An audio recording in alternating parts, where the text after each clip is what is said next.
A crowbar cracked against a rusted padlock. It didn't give. So the man swung again, harder, and the whole door frame shuddered. Wood splintered. A second man kicked the bottom of the door until the hinges screamed and the thing swung inward, banging against the wall. Dust rolled out into the salt air. Inside, something moved. A low growl came from the dark corner. An old dog rose to his feet, slow, stiff, and put himself between the men and the room like he'd been waiting 40 years to do exactly that. One of the men laughed. He said there was nothing in here worth a nickel. He was wrong. Under those floorboards was a secret that would break all three of them, because they had no idea who their mother really was. What was Elena Prescott hiding under that floor all those years? Stay with me on this one. 3 days earlier, they buried Elena Prescott on a gray morning with the tide going out. The little church up in Wicks Harbor, Maine, was maybe half full, and most of the folks there had gray hair and canes. They remembered Elena from back when she still walked to town for her own bread. Her 3 grown children sat in the front row, and you could learn everything you needed to know about that family just by watching where they put their hands. Margaret, the oldest, sat straight as a fence post. She checked her watch twice during the eulogy. Gordon, the middle one, kept his hands folded in his lap and his eyes on the floor, and if you looked close, you could see his lips moving, because he was already doing math in his head. And Claire, the youngest, sat down at the end of the pew and cried quietly into a tissue while not one single person reached over to comfort her. Now here's the thing you have to understand about Elena Prescott. For 40 years, that woman lived quiet. Her husband Walter had been gone a long time. She kept the farmhouse tidy. She grew her tomatoes, and she raised 3 children who grew up and moved away and only called when they needed something. And every single week, rain or shine, snow or fog, Elena walked out across the tidal marsh to a crumbling old Drawbridge keeper's cottage that sat on stilts over the mud. She'd let herself in. She'd stay a few hours, and she'd come home. Nobody knew why. When the children were small and asked, she'd just say, "That's my thinking place." And that was the end of it. By the time she was old, only her dog went with her, Barnaby.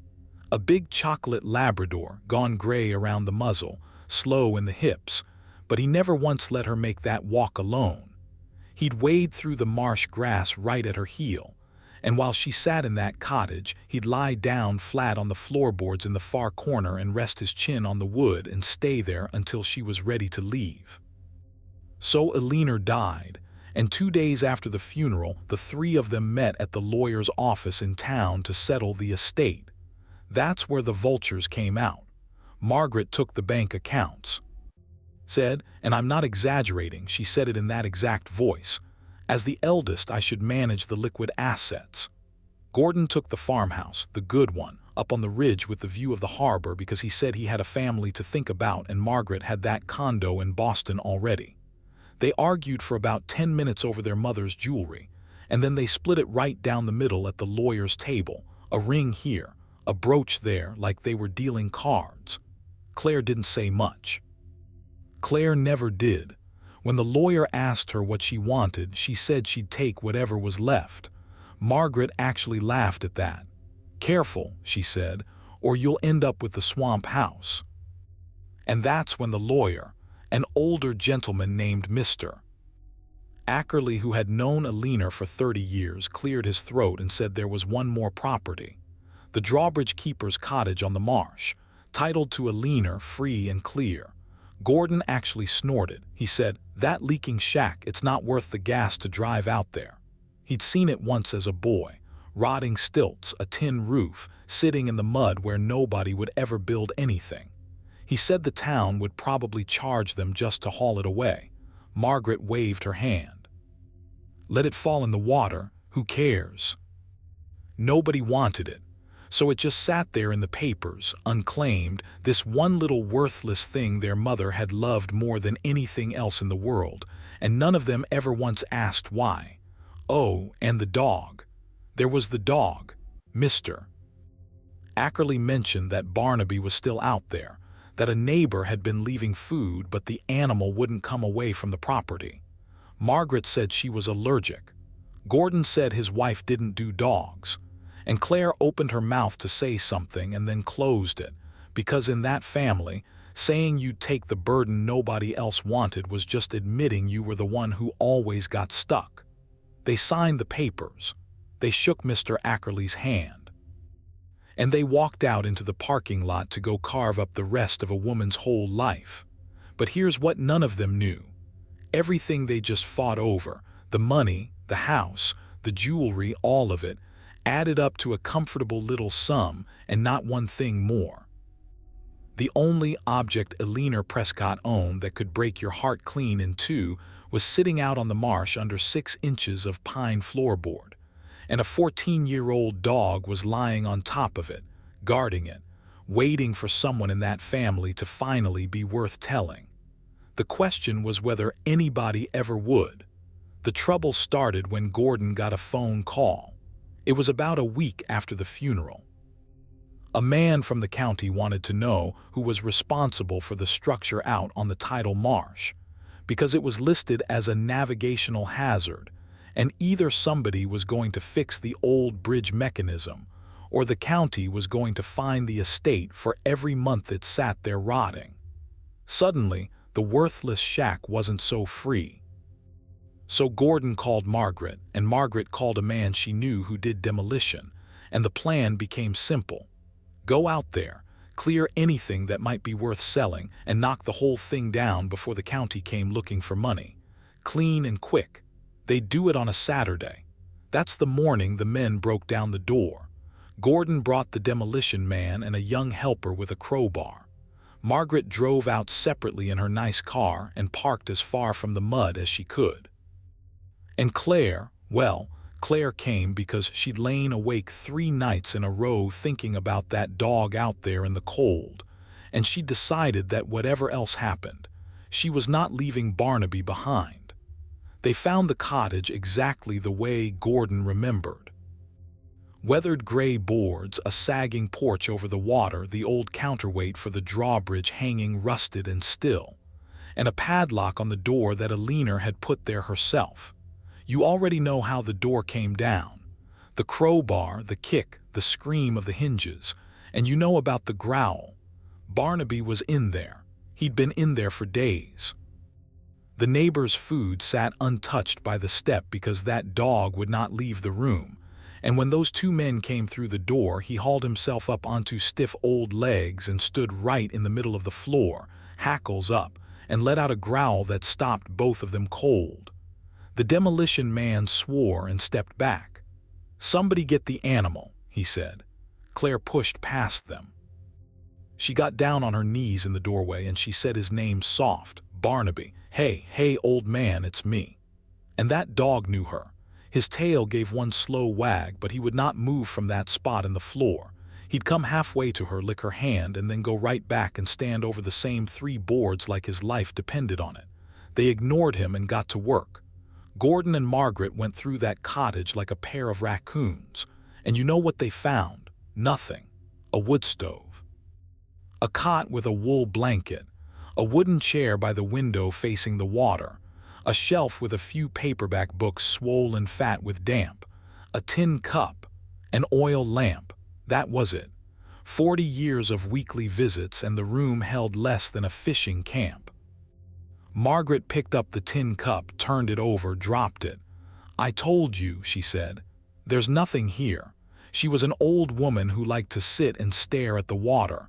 That's the whole mystery. Gordon laughed. He said the same thing you heard at the start. Not a nickel in the place. And they meant it too. To them the story was over. Their mother had been a lonely widow with a sad little hideaway, and now they'd wasted a Saturday finding that out. Gordon told the demolition man to start pulling the porch boards. Margaret announced she was going back to her car before she ruined her shoes, and the 2 of them walked out into the sun, satisfied, already talking about lunch. The false calm settled over that little room like the tide going slack. Claire stayed behind. Everybody had gone but her. The men were around the side of the cottage now, and she could hear the crowbar working on the porch, that slow, rhythmic groan of old nails letting go. But inside it was quiet. Just her and the dog and the sound of water moving under the floor. She sat down right there on the boards. She was tired and sad, and her mother was gone, and she figured that was that. She unscrewed the cap off the water bottle she'd brought and took a long drink. She looked around the empty room at the chair by the window, the cup on the floor, the blanket on the cot, and she thought, all right. This was where you came. This is what you had. I'll take the dog home and I'll let them knock it down and it'll be over. She reached out and scratched Barnaby behind the ear. Come on, sweetheart, she said. Let's go home. That's when the dog started to whine. He wouldn't get up. He put his nose down against the floor, against those 3 boards he'd been standing over all week, and he scratched at the wood with one paw, and he looked up at Claire and whined again, low and urgent, the way a dog does when he needs you to understand something and doesn't have the words. Claire frowned. She pressed her hand flat against the boards where he was scratching. One of them moved. It rocked under her palm, loose, not nailed down like the rest. And when she dug her fingers into the gap and pulled, that whole short section of floorboard lifted right out, and she was looking down into a hollow space between the joists. And in that hollow, wrapped in oilcloth to keep out the damp, was a flat metal tin the size of a bread box. Now everything changed, and I mean everything, because up until that second this was a story about money, about who got the accounts and who got the house and who got stuck with the swamp shack and the dog. That was the whole fight. That was the whole family. But the moment Claire lifted that tin out of the floor and felt how heavy it was, this stopped being a story about what Alina Prescott owned. It became a story about who Alina Prescott was, and those are 2 completely different things, and one of them was about to tear this family in half. Claire's hands were shaking. She wiped the oilcloth off and set the tin on her knees. It had a little clasp, rusted but not locked. Barnaby had gone quiet. He was watching her with those old brown eyes, and I swear to you that dog knew exactly what was inside because he'd been guarding it long before any of them ever showed up. She opened it. On the very top was a folded piece of cloth, a baby's blanket, white wool, yellowed with age, hand-knitted, soft as anything, and stitched into the corner in careful pink thread were 2 initials. Not an E, not a P, the letters were C.M. Claire ran her thumb over the stitching. Her own initials were C.P. Claire Prescott. This wasn't hers. C.M. She didn't know a single soul in her family with those letters. And underneath the blanket, tied with a faded ribbon, was a stack of letters. Dozens of them, all in her mother's handwriting. Let me stop right here for 1 second, because if you've made it this far with me, you already know this is the kind of story that stays with you. If it's pulling at you even a little, do me a favor and hit that subscribe button, because these are the ones we live for, and I want to make sure you don't miss the next one. All right, back to that cottage. Claire untied the ribbon with fingers that didn't want to work. She opened the letter on top. It was dated in the spring, 40 years back. And it started with 2 words that knocked the wind clean out of her. My daughter. But Claire wasn't born yet 40 years back. Claire was the youngest. She kept reading, and the marsh wind came through the broken door, and out on the porch the crowbar kept groaning, and Claire Prescott sat on the floor of a cottage everyone had called worthless and started to learn who her mother really was. The letters told it slow, but I'll tell it to you the way it happened. Before Alina Prescott was anybody's mother, before Walter, before the farmhouse on the ridge, she was the Drawbridge keeper. That's right, her. A young woman, barely 20, in the years when jobs were scarce and the county would hire whoever showed up sober and could work a hand crank. Her own father had kept that bridge before her, and when he died, Alina took the post because there was nobody else and she needed to eat. She lived alone in that cottage. She raised and lowered the drawbridge for the fishing boats, and on the black nights she kept the lamp lit so the boats coming home could find the channel. She kept that bridge for years. And then came the storm. The letters called it the night that split her life into a before and an after. A nor'easter came up the coast, one of the bad ones, the kind that turns the tidal channel into a churning mess and drives the water right up over the marsh. Eleanor was in the cottage with the lamp burning when she heard it over the wind. Not a boat horn, a woman screaming. A small skiff had come into the channel trying to reach the harbor and shelter, and it had swamped and gone over in the dark, right below the bridge. Eleanor didn't think. She grabbed a rope, tied it to the bridge post, and went into the water. 20 years old in the freezing black surf in a storm that had grown men praying in their beds. She found the woman first, already going under, and got a hand on her, but the sea was stronger than both of them and it tore the woman out of her grip and took her. Eleanor told it plain in the letter. I lost her. I couldn't hold her. God forgive me, I couldn't hold her. And then she heard something else. A different cry, thinner, higher, and bobbing in the wreckage, wedged into a wooden fish crate that floated just enough, was a baby, wrapped up tight in a white wool blanket, soaked through, screaming with everything its little lungs had. The mother in her last seconds had put the child in that crate and shoved it toward the light in the cottage window, toward Eleanor's lamp. Eleanor got the baby. She got the rope. She dragged them both back through the surf and up onto the porch of that very cottage, and she stripped off the soaked blanket and wrapped that freezing baby against her own skin under her coat and held it by the wood stove all night, and the baby lived. By morning the storm was gone and the channel was calm and littered with broken wood. They found the skiff. They never found the mother, and they never found any family for the child at all. The little skiff had come from way up the coast, and in those days, in those years, a drowned stranger and an orphan baby were just a sad thing the sea did, and the county had no place to put an infant with no name. Except there was a name, because tucked in the folds of that white blanket, stitched in pink thread by the drowned woman's own hand, were two initials. C.M. Eleanor kept the baby. She married Walter Prescott that same year, a kind man who'd courted her before the storm, and Walter took one look at that child and loved her like his own blood and never once looked back. They moved up to the farmhouse. They told the town the baby was theirs, born early, and in a town that small and that private, nobody pushed. Eleanor gave up the bridge.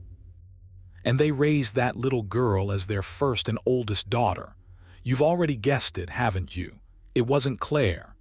The baby from the storm, the baby in the crate, the baby with the initials C.M. was Margaret. Margaret, the oldest. The one who checked her watch at the funeral.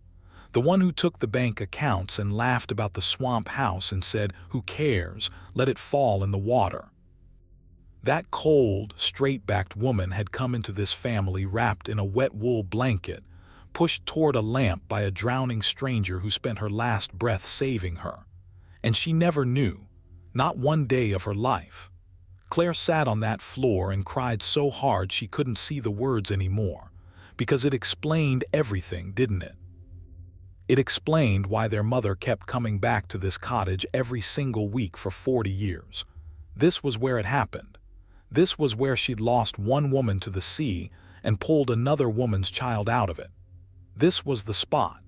She came here to remember the mother who drowned. She came here to grieve a stranger she'd only held for a few seconds in the dark, a stranger she felt she owed a debt to for the rest of her life. And she came here, I think, to keep a promise. Because in that stack of letters, one every year, Eleanor wrote to that drowned woman. She told her how Margaret was growing.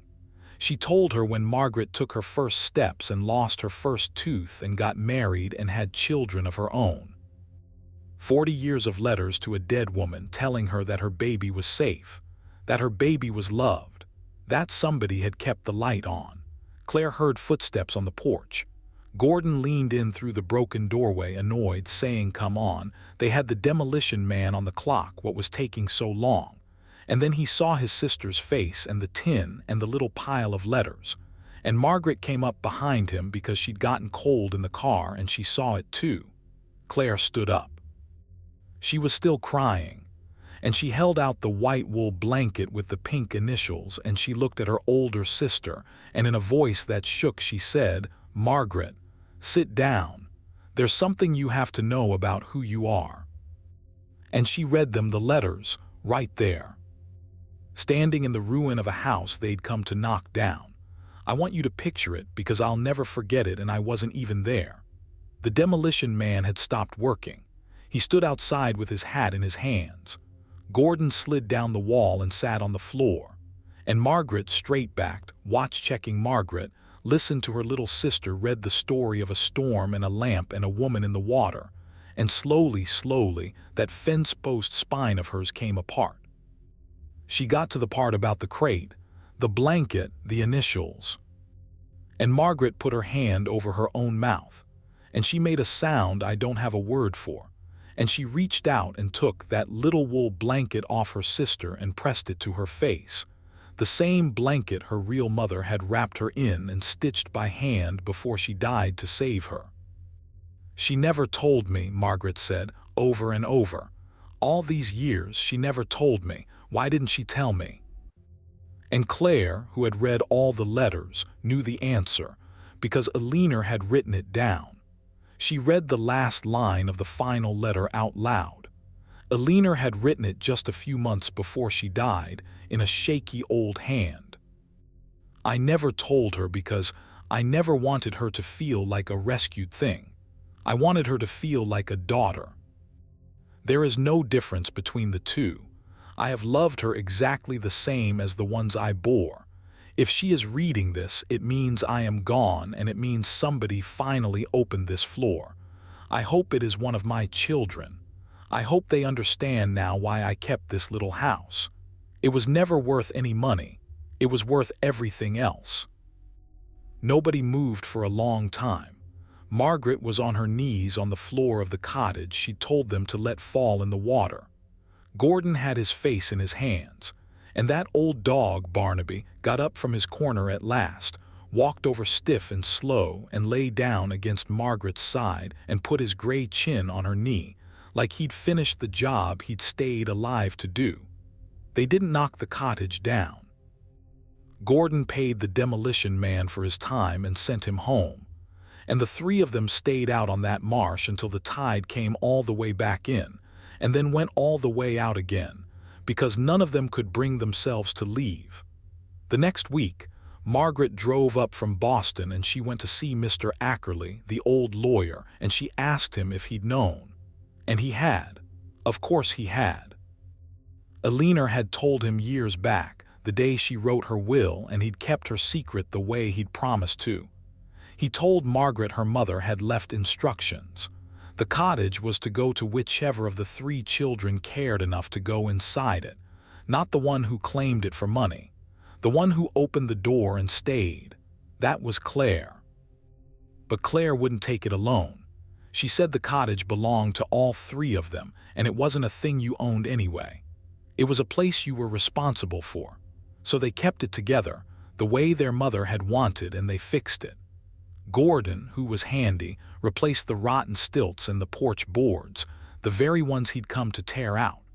Margaret, who had all that money everyone fought over, paid to have the old drawbridge mechanism restored so it would swing for the fishing boats again. And Claire kept the inside just the way it was, the chair by the window, the cot, the tin cup. She only added one thing. She had the letters bound into a book, and she left it on the shelf, so anyone who ever came out to that cottage could read the story of the storm and the lamp and the woman in the water. They found her, too, in the end. The drowned mother. Margaret spent a good bit of that money. Everyone squabbled over hiring people to look through old records way up the coast, storms and lost boats from the year she was pulled from the sea. And she found a name to go with those initials. A young widow, traveling alone with her baby to reach family down the coast, lost in a nor'easter and never accounted for. Margaret had a small stone set in the churchyard up in Wicks Harbor near Eleanor's, with the woman's real name on it and one line underneath. It said, "She saved her child." Another mother finished the work. And every week now, one of them makes the walk out across the tidal marsh to the little cottage on the stilts. Sometimes it's Claire. Sometimes it's Gordon with his kids. Most often, believe it or not, it's Margaret, who moved back to Maine within the year and couldn't tell you exactly why, except that she felt, for the first time in her whole life, like she finally knew where she came from. Barnaby made it 2 more winters. He was old and he'd done his duty, and one spring morning he didn't wake up. They buried him out on the marsh, near the cottage, right in the grass where Alina used to walk with him at her heel. Margaret picked the spot. She said he'd guarded the truth longer than any of them had bothered to look for it, and he'd earned the best view of the water. I think about that family sometimes. I think about how close they came to never knowing. A crowbar, a padlock, a Saturday, a demolition man on the clock. If Claire hadn't sat down on that floor, if that old dog hadn't scratched at those boards and whined until somebody listened. The whole truth was 6 inches under their feet the entire time, and they walked right over it fighting about money, and they nearly let it rot into the tide. Here's what stays with me.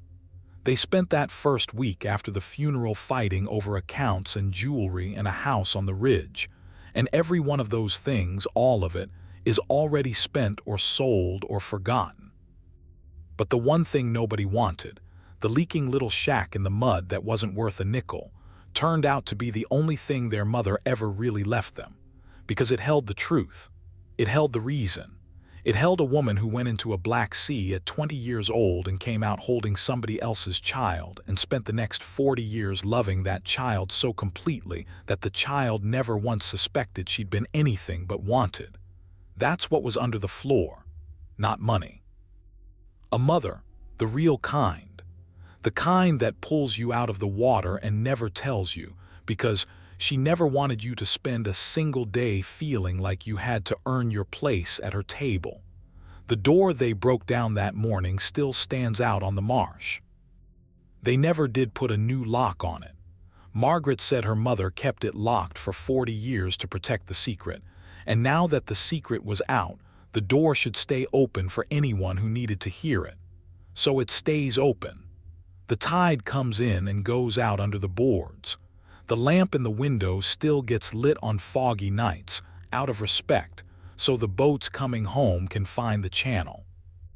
And if you ever walk out across that marsh and let yourself inside, you'll find a wooden chair by the window, a white wool blanket folded on the cot with 2 little pink initials in the corner, and a book of letters a woman wrote to a stranger she loved, telling her, year after year, that her baby was safe. Go on and read them if you ever get the chance. Just bring a tissue. Believe me, you're going to need it.